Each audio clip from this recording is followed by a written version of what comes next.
എനിക്ക് ഇത്ര ചെറുപ്പത്തിൽ എൻ്റെ ഉദ്ധാരണം നഷ്ടപ്പെട്ടേ ഡോക്ടറെ. എനിക്ക് വെറും 20 വയസ്സല്ലേ ആയിട്ടുള്ളൂ. ഇത്ര ചെറുപ്പത്തിലേ എനിക്ക് എൻ്റെ ഉദ്ധാരണം നഷ്ടപ്പെടാൻ കാരണം എന്താണ്?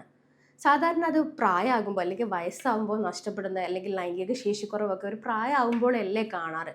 എനിക്കെന്താ ഇത്ര പെട്ടെന്ന് സംഭവിച്ചത് എന്ന് പല പേഷ്യൻസും എൻ്റെ ഒ പിയിൽ വന്ന് എൻ്റെ അടുത്ത് ചോദിക്കുന്ന ഒരു ചോദ്യമാണ്.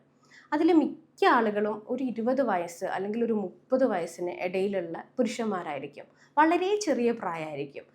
മറ്റ് അസുഖങ്ങളോ എന്തെങ്കിലും വേറെ എന്തെങ്കിലും പ്രയാസങ്ങൾ കാരണമോ ഒന്നും ലൈംഗിക ശേഷി കുറവുകൾ ഉണ്ടാവുന്ന ഒരു പ്രായം എത്താത്ത പുരുഷന്മാരായിരിക്കും. പക്ഷേ ഇന്ന് ഈ ഒരു ഏജിലും ഈ ഒരു ലൈംഗിക ശേഷിക്കുറവ് അല്ലെങ്കിൽ ഈ ഉദ്ധാരണക്കുറവ് എന്ന് പറയുന്നത് ഭയങ്കരമായിട്ട് കണ്ടു തുടങ്ങുന്നുണ്ട്. അപ്പോൾ ഇതിൻ്റെ കാരണങ്ങൾ എന്താണ്? ഈ ഒരു ചെറുപ്രായത്തിൽ തന്നെ യുവാക്കളിൽ ഈ ഉദ്ധാരണക്കുറവ് അല്ലെങ്കിൽ ലൈംഗിക ശേഷിക്കുറവ് കാണുന്നതിൻ്റെ കാരണം എന്താണ് എന്നുള്ളതാണ് ഈ വീഡിയോയിൽ ഞാൻ നിങ്ങളുടെ അടുത്ത് സംസാരിക്കാൻ ഉദ്ദേശിക്കുന്നത്. ഞാൻ doctor Nitasha Muhammad, doctor Basil homoeopathy hospital, Malappuram ജില്ല, പാണ്ടിക്കാട്, കോഴിക്കോട്, നടക്കാവ്.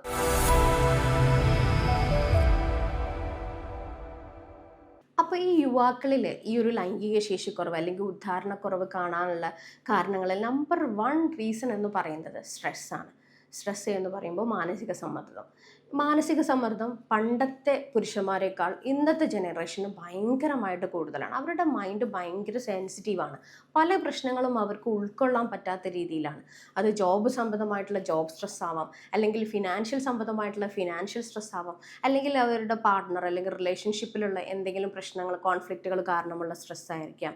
അല്ലെങ്കിൽ ചെറിയ പ്രായത്തിലാണെങ്കിൽ സ്കൂളിൽ അല്ലെങ്കിൽ കോളേജിലൊക്കെ ഉള്ള എക്സാം ഫിയർ അല്ലെങ്കിൽ മറ്റെന്തെങ്കിലും ഫിയർ കാരണം ഒക്കെ ഈ ഒരു സ്ട്രെസ് വരാറുണ്ട്. അപ്പോൾ ഈ സ്ട്രെസ് ഹോർമോൺസ് ഇൻക്രീസ് ചെയ്യുന്ന സമയത്ത് അവരുടെ ഈ ഒരു ലിംഗത്തിലോട്ടുള്ള ബ്ലഡ് ഫ്ലോ വളരെയേറെ കുറഞ്ഞു പോവുകയും അത് അവരുടെ ഇറക്ഷനെ അല്ലെങ്കിൽ സെക്ഷൽ ഫങ്ഷനെ ഭയങ്കരമായിട്ട് ബാധിക്കുകയും ചെയ്യാറുണ്ട്. അപ്പോൾ ഈ ഒരു സ്ട്രെസ്സാണ് ഏറ്റവും ഇമ്പോർട്ടൻ്റ് ആയിട്ടുള്ള ഒരു ഫാക്ടർ. ഇനി രണ്ടാമത്തെ ഫാക്ടർ എന്ന് പറയുന്നത് ഉറക്കക്കുറവാണ്. ഉറക്കക്കുറവ് എന്ന് പറയുമ്പോൾ നമുക്ക് എല്ലാവർക്കും അറിയാം, ഇന്നത്തെ ജനറേഷൻ എന്ന് പറയുന്നത് മിക്ക ആളുകളും ഫോൺ അഡിക്റ്റഡ് ആണ്. അപ്പോൾ ഈ രാത്രി കാലങ്ങളിൽ ഉറങ്ങുന്ന സമയത്താണ് അവർ ഈ ഒരു പാതിരാത്രിയിലാണ് ഫോൺ സ്ക്രോൾ ചെയ്ത് കളിക്കുന്നത്. എല്ലാ സോഷ്യൽ മീഡിയ, ഇൻസ്റ്റാഗ്രാം, യൂട്യൂബ് പോലുള്ള സൈറ്റുകളിലൊക്കെ സ്ക്രോൾ ചെയ്ത് കളിച്ച് അവർ ഭയങ്കര ലേറ്റായിട്ടുള്ള ഒരു സ്ലീപ്പിംഗ് പാറ്റേൺ ആണ് ഇന്നത്തെ ഒരു ജനറേഷനുള്ളത്. അപ്പോൾ ഈ ഒരു ഉറക്കം സെക്സും തമ്മിൽ വളരെയേറെ കണക്റ്റഡ് ആണ്. കറക്റ്റായിട്ടുള്ള ഒരു 6 to 8 hours സ്ലീപ്പ് കിട്ടിയാൽ മാത്രമേ നമ്മുടെ ബോഡി സെക്ഷലി നല്ല ആക്റ്റീവായിട്ട് പ്രവർത്തിക്കുകയുള്ളൂ. അപ്പോൾ ഈ ഉറക്കക്കുറവ് ഭയങ്കരമായിട്ട് ഈ ഒരു യുവാക്കളിൽ ലൈംഗിക ശേഷിക്കുറവുകൾ ഉണ്ടാക്കുന്നുണ്ട്. പിന്നെ അടുത്തൊരു ഫാക്ടറാണ് ഫോൺ അഡിക്ഷൻ. നമുക്കൊക്കെ അറിയാം, ഇന്നത്തെ ജനറേഷൻ പണ്ടത്തേക്കാൾ കൂടുതലായിട്ട് അത് അവൈലബിലിറ്റി കൂടുതലാണ്, ഈസി ആക്സസബിൾ ആണ്. അവർക്ക് ഈ സോഷ്യൽ മീഡിയയിലാണെങ്കിലും സൈറ്റുകളാണെങ്കിലും ഒക്കെ ഈസിലി ആക്സസബിൾ ആണ്. അപ്പോൾ അവർ ഈ ഒരു പോൺ അഡിക്ഷൻ വന്നതിൻ്റെ കാരണമായിട്ട് അവർക്ക് ആ ഒരു പോൺ വീഡിയോസിൽ കാണുന്ന സെക്സ് കാര്യങ്ങളൊക്കെ ആയിരിക്കും അവർ സെക്സ് എന്താണ് എന്നുള്ളത് ധരിച്ചു വെച്ചിട്ടുണ്ടാവും. അതിലുള്ള ഫാൻറ്റസീസ്, അതുപോലെ മണിക്കൂറുകളോളം നിറഞ്ഞ സെക്സ്, ഇതൊക്കെയാണ് അവർ കരുതി വെച്ചത്. അപ്പോൾ അവരൊരു നോർമൽ ഒരു റിലേഷൻഷിപ്പിലേക്ക് പോകുമ്പോൾ അല്ലെങ്കിൽ നോർമലായിട്ടുള്ള ഒരു സെക്സിലേക്ക് പോകുമ്പോൾ അതിൽ സാറ്റിസ്ഫാക്ഷൻ കണ്ടെത്താൻ അവർക്ക് പറ്റുന്നില്ല. കാരണം അവർ ധരിച്ചു വെച്ചത് ഒരു എക്സ്ട്രീം ലെവലിലാണ്. അല്ലെങ്കിൽ ആ ഒരു പോൺ വാച്ച് ചെയ്യുന്ന സമയത്ത് അവരുടെ ബ്രെയിനിൽ ഡോപ്പാമിൻ പ്രൊഡക്ഷൻ ഭയങ്കരമായിട്ട് ഉണ്ടാകുന്നുണ്ട്. പക്ഷേ നോർമൽ സെക്സിൽ ഒരു നോർമൽ രീതിയിലുള്ള ഡോപ്പാമിൻ പ്രൊഡക്ഷൻ ഉണ്ടാകുന്നുള്ളൂ. ഇത് അവരുടെ ഇറക്ഷനെയും അതുപോലെ തന്നെ സെക്ഷൽ ഫങ്ഷനെയും ഭയങ്കരമായിട്ട് ബാധിക്കാറുണ്ട്. അപ്പോൾ പോൺ അഡിക്ഷനുള്ള യുവാക്കളിലും ഇത് സാധാരണയായിട്ട് ഭയങ്കരമായിട്ട് സെക്ഷൽ ഡിസ്ഫങ്ഷൻ കാണുന്നുണ്ട്. അടുത്തൊരു പ്രശ്നം എന്ന് പറയുന്നത്, നോർമലി പോൺ അഡിക്ഷൻ ഉണ്ടെങ്കിൽ എന്തായാലും ഓവറായിട്ടുള്ള മാസ്റ്റർബേഷൻ ഉണ്ടായിരിക്കും.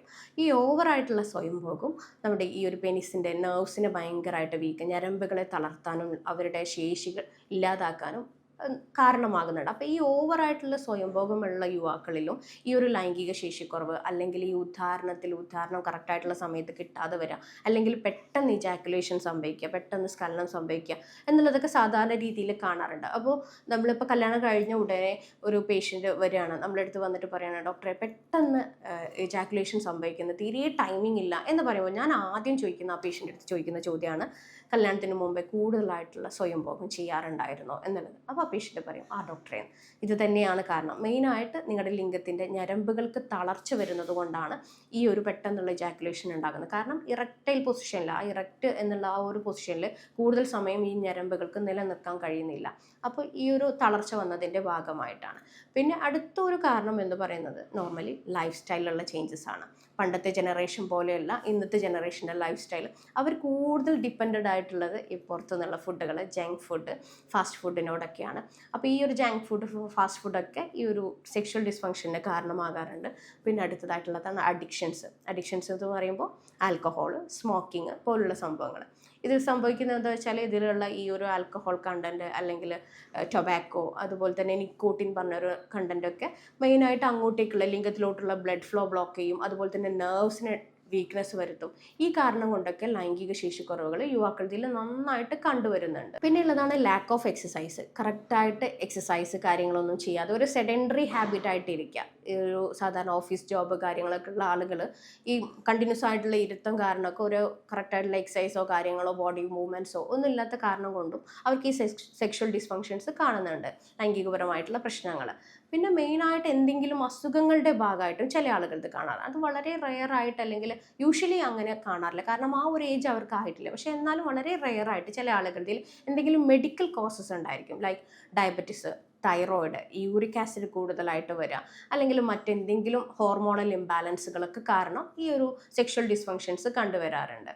പിന്നെ മെയിനായിട്ട് വരുന്നൊരു സംഭവമാണ് മറ്റ് മെഡിക്കേഷൻസ്. നമ്മൾ സോഷ്യൽ മീഡിയയിലൊക്കെ കാണുന്ന മറ്റു മരുന്നുകൾ, ഇങ്ങനെ എന്തെങ്കിലും ഒരു ലൈംഗികതയിൽ ഉദാഹരണത്തിലോ അല്ലെങ്കിൽ ടൈമിങ്ങിലോ എന്തെങ്കിലും ഒരു പ്രശ്നം വരുമ്പോഴേക്ക് നമ്മളിന്ന് സോഷ്യൽ മീഡിയയിൽ ഒരുപാട് മരുന്നുകൾ അവൈലബിൾ ആണ്.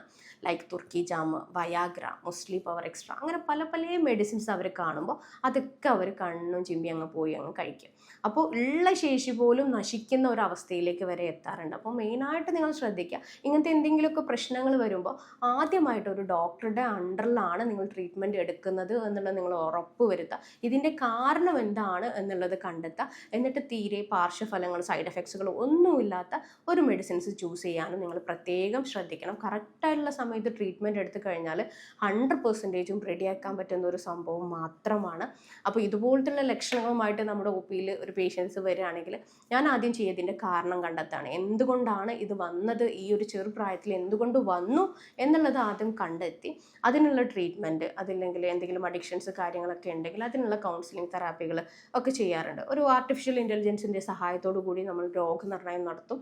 അതുപോലെ ഒരു യൂറോപ്യൻ സോഫ്റ്റ്വെയറിൻ്റെ സഹായത്തോടു കൂടി മരുന്ന് നിർണയം നടത്തി ജർമ്മനിയിൽ നിന്ന് ഇറക്കുമതി ചെയ്ത് യാതൊരുവിധ പാർശ്വഫലങ്ങളും ഇല്ലാത്ത ഹോമിയോ മെഡിസിൻസ് കൊടുത്തിട്ടാണ് നമ്മൾ ട്രീറ്റ് ചെയ്യുന്നത്. അതുപോലെ കൗൺസിലിംഗ് ആവശ്യമായിട്ടുള്ള കറക്റ്റായിട്ടുള്ള ലൈംഗിക വിദ്യാഭ്യാസം കിട്ടാത്ത ആളുകൾക്ക് അതും കൊടുത്തിട്ട് നമ്മളാണ് ട്രീറ്റ് ചെയ്യുന്നത്. അപ്പോൾ ഇതുപോലത്തെ ബുദ്ധിമുട്ടുകൾ അനുഭവിക്കുന്നവരാണെങ്കിൽ താഴെ തന്ന നമ്പറിൽ എന്നെ കോൺടാക്ട് ചെയ്യുക. ഞാൻ doctor Nitasha Muhammad, doctor Basil homoeopathy hospital, Malappuram ജില്ല, പാണ്ടിക്കാട്, കോഴിക്കോട്, നടക്കാവ്.